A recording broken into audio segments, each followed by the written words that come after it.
चंद्रपूर शहराच्या पठाणपुरा भागातील विठ्ठल मंदिर शहराच्या स्थापित इतिहासातील महत्त्वाचे धार्मिक केंद्र आहे।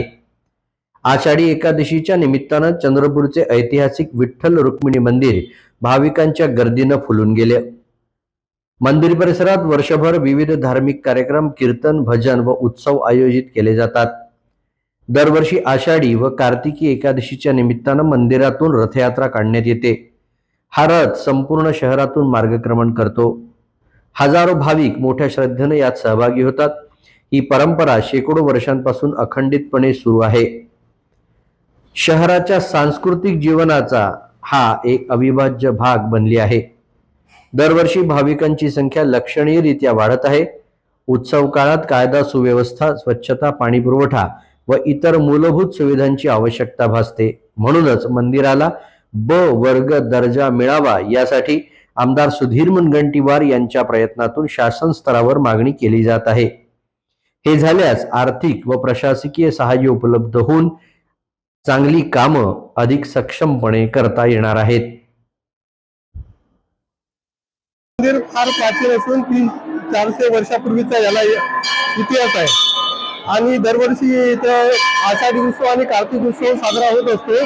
त्यानिमित्त आषाढी उत्सव आज आषाढी एकादशी असून दरवर्षीप्रमाणे भाविकांची गर्दी होत आहे आणि यावेळेस आम्ही विशेष अशी व्यवस्था केली की भाविकांना त्रास व्हावा नाही म्हणून आम्ही वरच्या भागातून त्यांची रांगेची व्यवस्था केलेली आहे आणि रांगेत त्यांना दर्शन घेता यावं म्हणून त्याची व्यवस्था करून त्यांना खालच्या भागाने आम्ही या साईडने खाली उतरून त्यांना पद्धतशीर दर्शन देत आहोत। आणि तसेच आमची आषाढी पौर्णिमेनिमित्त रथयात्रा दरवर्षी जो फिरत असतो मंदिराच्या भोवताल तो यावर्षी सुद्धा सायंकाळी 5:30 वाजता मंदिराला प्रदक्षिणा घालणार आहे आणि यावेळेस सुद्धा भाविकांची उपस्थिती हे विठ्ठल मंदिर चंद्रपूरचं पंढरपुरानंतर झालेलं पहिलं मंदिर आहे। त्याच्यानंतर बाकीचे मंदिरं झाले।